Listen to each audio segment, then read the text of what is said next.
English tutorial channel learn and এনজয়ের একটি নতুন রাইটিং ক্লাসে সবাইকে জানাই স্বাগত।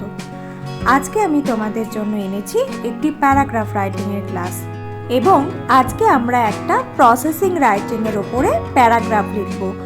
আজকে আমাদের প্রসেসিং রাইটিংয়ের টপিক হলো how a building is constructed. চলো তাহলে আমরা শুরু করি আজকের ক্লাস। এর আগেও আমি কিন্তু তোমাদের প্রসেসিং রাইটিংয়ের ওপর ক্লাস নিয়েছি এবং সেই ক্লাসে কিন্তু কিভাবে একটি প্রসেস লিখতে হয় সে ব্যাপারে আমি ডিটেইল আলোচনা করেছি। তোমরা চাইলে সেই ক্লাসগুলি আমার চ্যানেলের রাইটিং স্কিল বলে যে প্লে লিস্টটি আছে সেখানে সার্চ করলেই পেয়ে যেতে পারো। চলো এবার আমরা শুরু করি আজকের টপিকের ওপর প্রসেসিং রাইটিং। তোমাদেরকে এর আগেও আমি বলেছিলাম যখন আমরা কোনো প্রসেসিং রাইটিং করব তখন আমাদের যে ইনস্ট্রাকশনটা দেওয়া আছে সেটা খুব ভালো করে পড়তে হবে। দেখো এখানে কি বলা আছে ইনস্ট্রাকশানে, use the following flow chart to write a paragraph within 100 words on how a building is constructed. অর্থাৎ নিচের ফ্লো চার্টটি ব্যবহার করে আমাদের একটি প্যারাগ্রাফ লিখতে হবে কিভাবে একটি বিল্ডিং তৈরি হয় এই বিষয়টির ওপর, এবং আমাদের প্যারাগ্রাফটি লিখতে হবে 100 ওয়ার্ডসের মধ্যে। এবার চলো আমরা দেখে নিই ফ্লো চার্টে কি কি বলা আছে। দেখো ফার্স্ট আছে drawing of a plan of the building by the architect. অর্থাৎ একজন আর্কিটেক্ট বা স্থপতিকে দিয়ে যে বিল্ডিংটা আমরা বানাবো তার একটা প্ল্যান আঁকাতে হবে। Next point, getting the plan sanctioned by the corporation or municipal authorities. অর্থাৎ যে প্ল্যানটি আঁকানো হলো সেটিকে কর্পোরেশন বা মিউনিসিপ্যাল অথরিটিকে দিয়ে অনুমোদন করিয়ে আনতে হবে। Next point, engaging masons and labourers. অর্থাৎ রাজমিস্ত্রি এবং শ্রমিক বা মজুর নিযুক্ত করতে হবে। Next point, starting the construction with bricks, cement and sand. অর্থাৎ গঠনের কাজ শুরু করতে হবে ইট, সিমেন্ট এবং বালি দিয়ে। Next point, fitting doors and windows. অর্থাৎ দরজা এবং জানলাগুলোকে ঠিকঠাক বসাতে হবে। Next point, plastering of walls. অর্থাৎ দেয়ালগুলোর প্লাস্টার করতে হবে।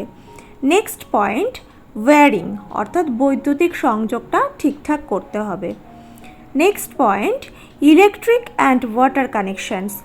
অর্থাৎ বিদ্যুৎ এবং জলের ব্যবস্থা ঠিকঠাক করতে হবে। Next point, painting. অর্থাৎ রং করতে হবে। এবং ফাইনাল দুটো পয়েন্ট হলো building completed and fit for living. অর্থাৎ বিল্ডিংটি শেষ করা হয়ে গেল এবং এটা বর্তমানে বসবাসের উপযুক্ত। দেখো এখানে আমরা কিন্তু সমস্ত পয়েন্টসগুলো পড়ে ফেললাম। এবার আমরা প্রসেসিং লেখাটা স্টার্ট করব।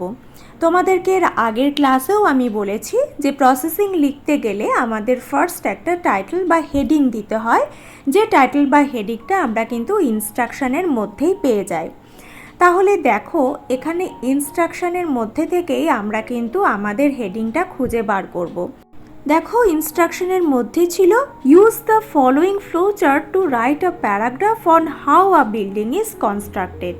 তাহলে দেখো এখান থেকেই আমরা কিন্তু হেডিংটা খুঁজে বের করে হেডিং দিচ্ছি how a building is constructed. হেডিংটা লিখে আমি আন্ডারলাইন করেছি এবং তারপরে প্রসেসিং লেখাটা স্টার্ট করেছি।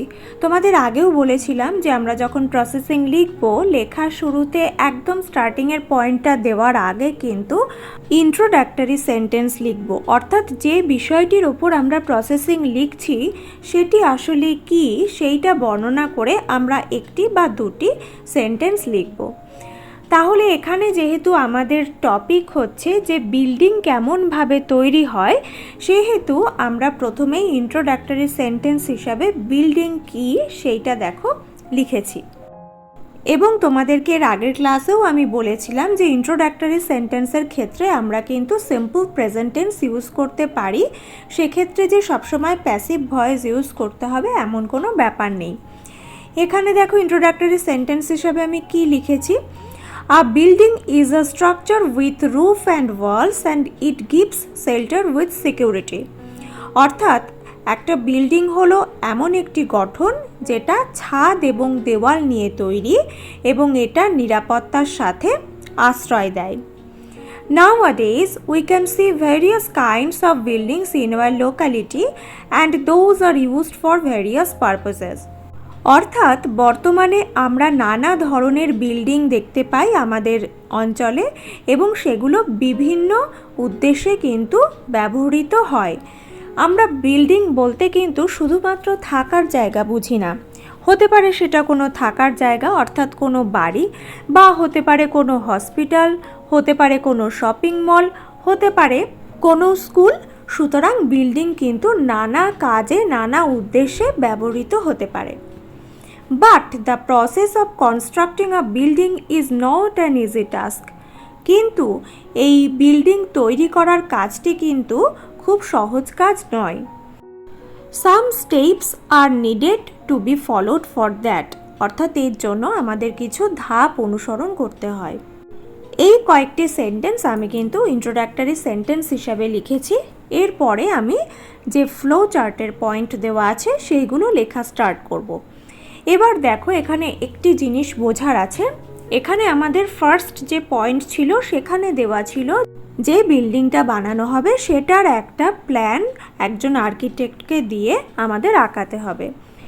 এবার যে বিষয়টি আমাদের ভাবতে হবে সেটা হলো যে বিল্ডিংটা আমরা বানাবো সেটা আমরা কোথায় বানাবো। আমাদের তো একটা ঠিকঠাক জায়গা বা জমি সেটা তো আমাদের দেখতে হবে। যদি আমাদের কাছে প্রপার জায়গা বা জমি থাকে তাহলে ঠিক আছে, কিন্তু যদি না থাকে সেক্ষেত্রে কিন্তু আমাদের একটা ভালো জায়গা বা জমি পছন্দ করে সেটাকে কেনার ব্যবস্থা আগে করতে হবে। তো সুতরাং এই প্ল্যানের ব্যাপারটায় আসার আগে কিন্তু আমি সেই সেন্টেন্সটা এখানে অ্যাড করেছি। কি লিখেছি দেখো, At first, a proper land is selected and purchased if needed. অর্থাৎ সর্বপ্রথমে একটা ঠিকঠাক জমি আমাদের পছন্দ করতে হবে এবং যদি প্রয়োজন হয় তাহলে কিনতে হবে। এখানে তোমরা খেয়াল করো যে সেন্টেন্সটি আমি কিন্তু প্যাসিভ ভয়েসে লিখেছি। অ্যাট ফার্স্ট হলো এক্ষেত্রে লিঙ্কার এবং আ প্রপার ল্যান্ড হলো সাবজেক্ট। তারপরে আমি এটা যেহেতু সিঙ্গুলার নাম্বার ছিল সেই জন্য ইজ বসিয়েছি এবং তারপরে ভার্বের থার্ড ফর্ম সিলেক্টেড এবং পারচেসড বসিয়েছি এবং তারপরে ইফ নিডেড অর্থাৎ যদি প্রয়োজন হয় কথাটির উল্লেখ করেছি। এরপরে আমি 1 নাম্বার পয়েন্ট অনুযায়ী লেখা স্টার্ট করেছি। এক্ষেত্রে দেখো কি লিখেছি, দেন a plan of the building is drawn by an architect and the plan is got sanctioned by the corporation or municipal authorities. এখানে দেখো দেন লিঙ্কার যোগ করে কিন্তু ফার্স্ট পয়েন্ট এবং সেকেন্ড পয়েন্ট দুটোকেই একসাথে লিখেছি। অর্থাৎ বিল্ডিংয়ের একটি প্ল্যান একজন আর্কিটেক্টকে দিয়ে আঁকানো হয় এবং সেই প্ল্যানটিকে কর্পোরেশন বা মিউনিসিপ্যাল অথরিটির কাছ থেকে অনুমোদন করিয়ে আনা হয়। এর পরের পয়েন্ট ছিল এনগেজিং মেসন্স অ্যান্ড লেবারার্স। এটাকে কিভাবে লিখেছি দেখো, আফটার দ্যাট লিঙ্কার যোগ করেছি, যোগ করে লিখেছি masons and labourers are engaged as per need. অর্থাৎ যেরকম প্রয়োজন সেই অনুযায়ী রাজমিস্ত্রি এবং শ্রমিক নিযুক্ত করা হয়। নেক্সট পয়েন্ট ছিল starting the construction with bricks, cement and sand. এখানে দেখো আমি নেক্সট লিঙ্কার যোগ করেছি এবং তারপরে লিখেছি the construction work is started with bricks, cement and sand. তোমরা বুঝতে পারছো এখানে প্রত্যেকটা সেন্টেন্সই আমি কিন্তু প্যাসিভ ভয়েসে লিখেছি। এখানেও দেখো দ্য কনস্ট্রাকশন ওয়ার্ক অর্থাৎ গঠনমূলক কাজ এটি হলো সাবজেক্ট, ইজ ভার্ব এবং স্টার্টেড হলো ভার্বের থার্ড ফর্ম এবং সেন্টেন্সের বাকি অংশ হলো with bricks, cement and sand. এইভাবে প্রত্যেকটা সেন্টেন্সকে কিন্তু আমি আগে প্যাসিভ ভয়েসে তৈরি করেছি এবং তারপরে বসিয়েছি। তারপরের পয়েন্ট ছিল ফিটিং ডোরস অ্যান্ড উইন্ডোজ। এখানে দেখো আফটার দ্যাট লিঙ্কার যোগ করেছি, করে লিখেছি doors and windows are fitted at proper places. অর্থাৎ দরজা এবং জানলাগুলোকে সঠিক জায়গায় বসানো হয়। তারপরের পয়েন্ট ছিল plastering of walls. Next linker যোগ করে লিখেছি the plastering of wall is done, অর্থাৎ এরপরে দেওয়ালগুলোর প্লাস্টার কমপ্লিট করা হয়। তারপরের পয়েন্ট ছিল ওয়্যারিং, এবং তারপরের যে পয়েন্ট ছিল ইলেকট্রিক অ্যান্ড ওয়াটার কানেকশনস। এই দুটো পয়েন্টকে আমি কিন্তু একসাথে এখানে জয়েন করে লিখেছি। কিভাবে লিখেছি দেখো, ল্যাটার লিঙ্কার যোগ করেছি এবং লিখেছি wiring is completed and electric and water connection are fixed properly, অর্থাৎ বৈদ্যুতিক তারের যে সংযোগ সেটাকে ঠিক করা হয় এবং তারপরে বিদ্যুৎ ব্যবস্থা এবং জলের ব্যবস্থাকে ঠিকঠাকভাবে অ্যারেঞ্জ করা হয়।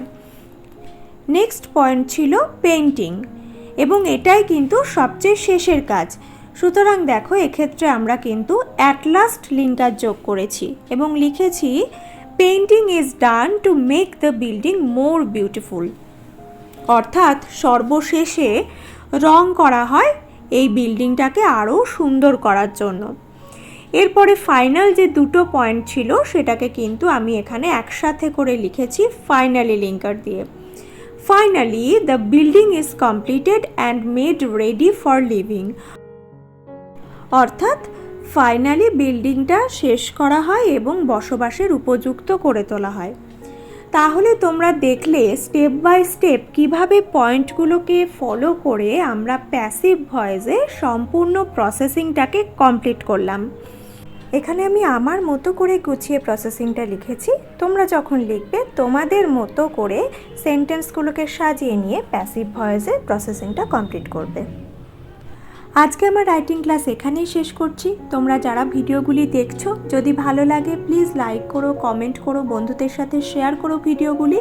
যারা নতুন আমার চ্যানেলে এসেছো, যদি ভিডিওগুলি ভালো লাগে, যদি মনে হয় চ্যানেলটি থেকে একটুও তোমাদের উপকার হচ্ছে, প্লিজ চ্যানেলটিকে সাবস্ক্রাইব করে আমার পাশে থেকো। ভিডিওটি দেখার জন্য অনেক অনেক ধন্যবাদ। সবাই ভালো থেকো, সুস্থ থেকো।